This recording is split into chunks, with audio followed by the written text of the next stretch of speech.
kick it off. Snap it. I'm not having one today. I'll be the snap representative of the group. Yeah, Snap the bushy. I'm The not there bushies. yet. I was gonna go dry that Nashville trip with Schuster. That had to Got get me. you. That wasn't dry. No, 30 bars we had.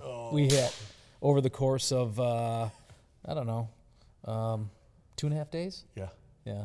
So We didn't many hang bars. out at one. I mean, we moved around, of just course, but Yeah. it was cool. Wearing Riley Green duck his man. duck blind hat Yep.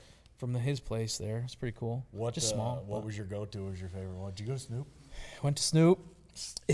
It was later in the evening. It was, well, I shouldn't say it was 7 o'clock, but we'd been going since 10 It was late to you. a.m. It was late to you. It was late to us, Yeah. and it was packed in there. Yeah. So we just went in, checked it out, went down the road, went to Barstool, and ended it the day at Barstool. But we were at John Bon Jovi's for probably 2 hours. We had there's a band that Darcy likes called the Huffer Brothers.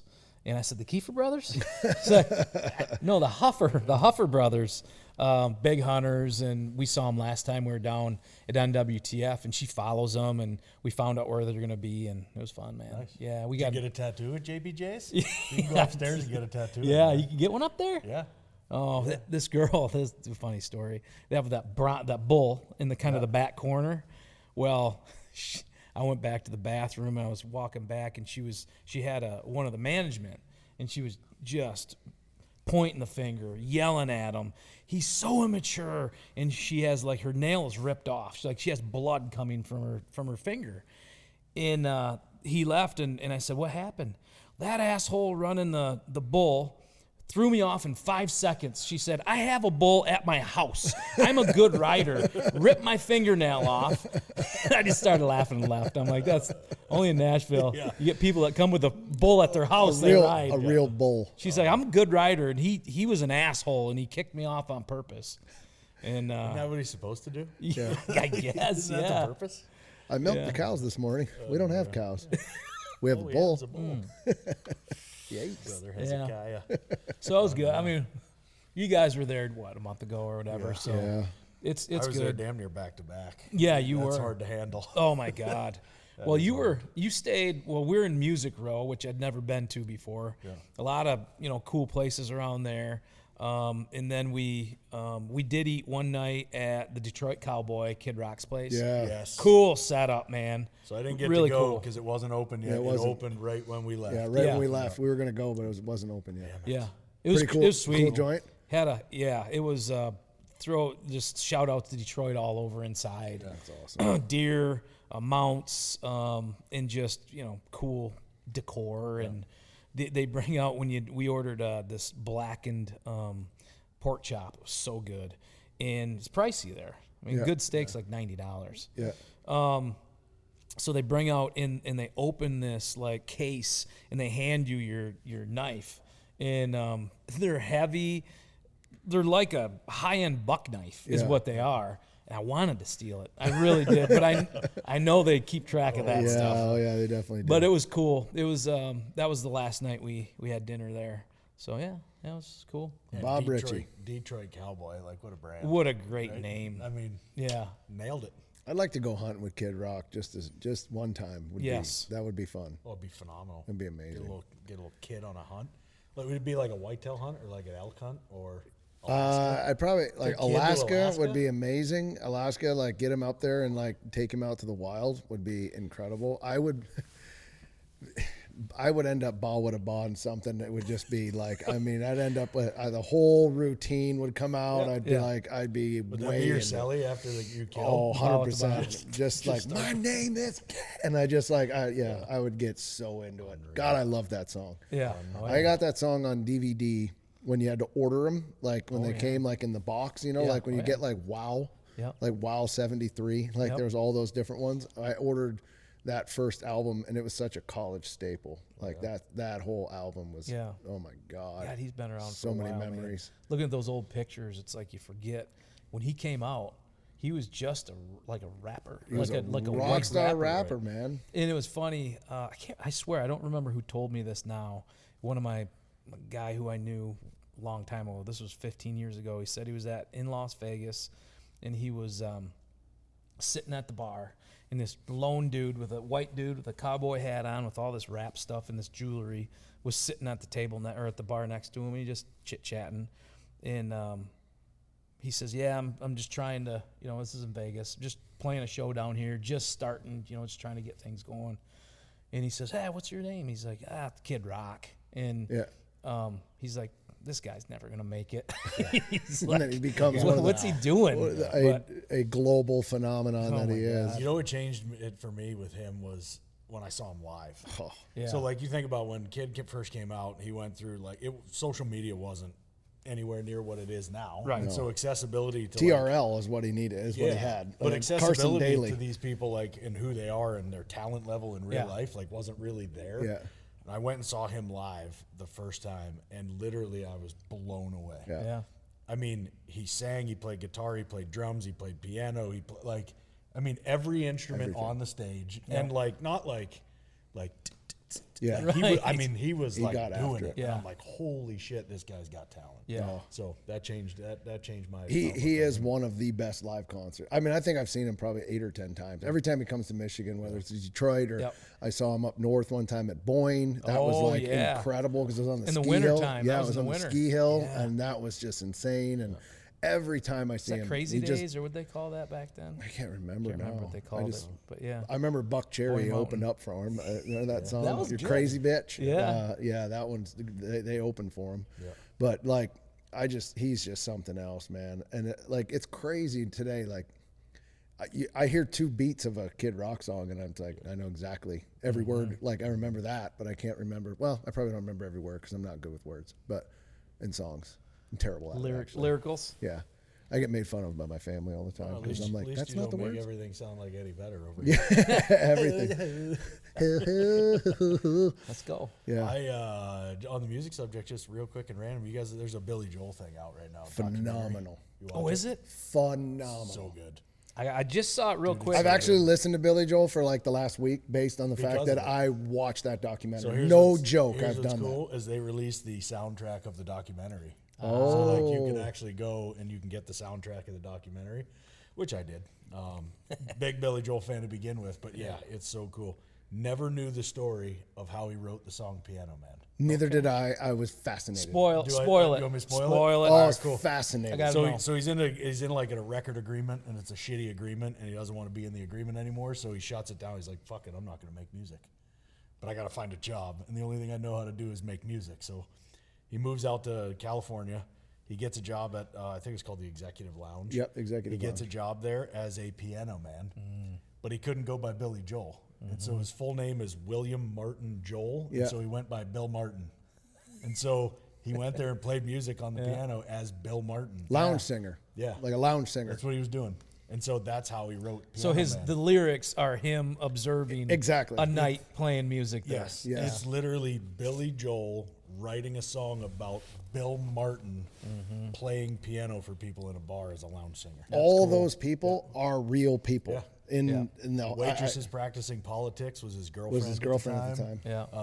I mean, they're all real. Like he talks about, it's fucking cool. It was awesome. When I heard it, I'm like, holy shit! Like that's one of those things you latch on to. Like I didn't know he did that. I mean, that's just a really, really cool story. I'll tell you what, I actually saw Billy Joel in concert when he came to Detroit last summer. I believe it was last summer. It might have been the summer before.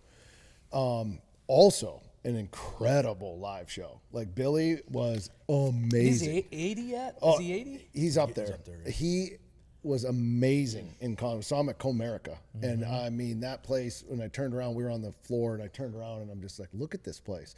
But it's funny because throughout my childhood, I wasn't a Billy Joel fan. Everybody knows Piano Man. Everybody knows Moving Out, stuff like that, like the songs. But then they'd play a song, and I'd be like, really, this is Billy Joel? And the girl's like, who'd you think it was? I'm like, Huey Lewis.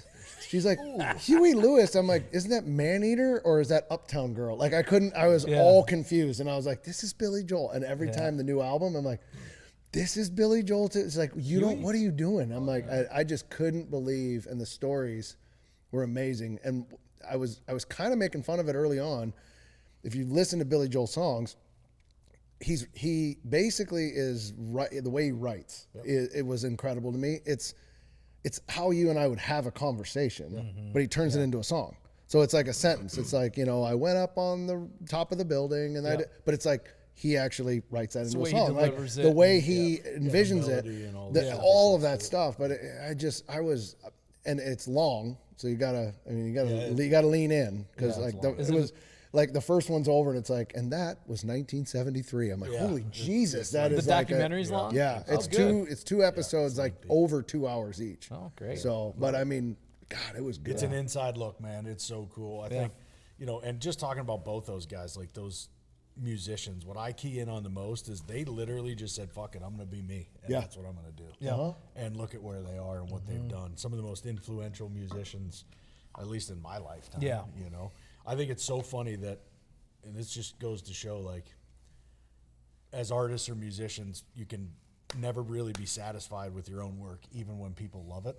And what I took away is when you hear Billy Joel talk about Piano Man, he says something to the effect of like, I really wasn't in love with the melody. Like he was kind of like here or there with it. Yeah. And he's like, and I played a bunch of shows and I didn't play Piano Man. And he's like, and I just got ripped. Yeah. Like people were like, what are you doing? You didn't even play piano. He's like, so I guess it's kind of become the staple thing. You know what I mean? Like it's become to him, like it wasn't really his best song, but to the world it is. And so it's become a thing for him that he must do. Yeah. And it's cool because you hear that a lot of times from musicians, especially like Garth Brooks will talk about Thunder Rolls or Friends in Low Places or stuff like that, where to him he's like, that's just another song, but the world loves it so much that for the next 5 minutes, that's what everybody does. You know what I mean? So it's just really cool. I think creatively that's what happens though. They always say, a lot of these artists, I had no clue this was going to be as big as it was. The one that a lot of times, they don't know what the general public is going to like. Well, and he's gone on to produce a classic because he's a pianist, and I didn't realize how good of a pianist he was until I watched this documentary. He's got #1 classical, worked with like the #1 and wrote and composed a classical music, which is completely different than the way he played. Music, so he wrote it and had one of the like #1 classic guys play it. And it's just it's a fascinating documentary. I thought it was one of the best music documentaries I've seen in a long time. It's the man, his mind, his craft, like everything. And he's super candid in it, which is cool. Yeah. Do you know who directed it, produced it? Did he have any involvement in that? No, but I know it took over 2+ years to put together. But I don't know who did it. But I mean, the footage that they have. I don't know how they got all this footage. That's the part that blew my mind. Amazing. There is footage as if it was an intentional documentary from 1970 until today. Yeah. Like even when he was Bill Martin playing in the bars, like there is this footage that you look at and you're like, who filmed that? Who was filming that and why? Yeah, like, exactly. Was Bill Martin a lounge singer? Yeah. How does he do that? So, it was cool, man. That's cool. incredible. So anybody out there, if you have not seen that yet, you're gonna want to watch it. You're gonna want to watch it, no doubt. Good. Wherever your adventure takes you, count on Bass Pro Shops and Cabela's to make it memorable. From the timberline to the campsites to the lake and the range, get your family outfitted with the right gear. With premium brands like Worldwide Sportsman, Ascend, Instinct, Redhead, and Natural Reflections, they've got the apparel and the gear to make it the best adventure ever. Stop by today for a one-of-a-kind shopping experience in-store or online at BassPro.com and Cabela's.com. See for yourself at Bass Pro Shops and Cabela's stores. Your adventure starts here. All right, let's talk about beer for a second. You ever notice there's a big difference between Busch Light drinkers and other beer drinkers? I like to say we live on the wild side. You know, a guy with a Busch Light in his hand, he's a man of the people. He's out there in the wild every day. He's in the trenches smashing bushies with a smile on his face. You know why? Because he doesn't care. He's not looking for a soulmate. He just needs something to wash that damn jerky down. And he's got himself a 12-pack of Freedom in a can. And when that can gets cracked, it's like opening a door to a whole different world. It's just a vibe. And if you haven't felt it, you should. So go grab yourself a case of bushies, give them a rip, and take a walk on the wild side. You've got things that matter. Memories, heirlooms, documents, firearms. And we all know that life is unpredictable.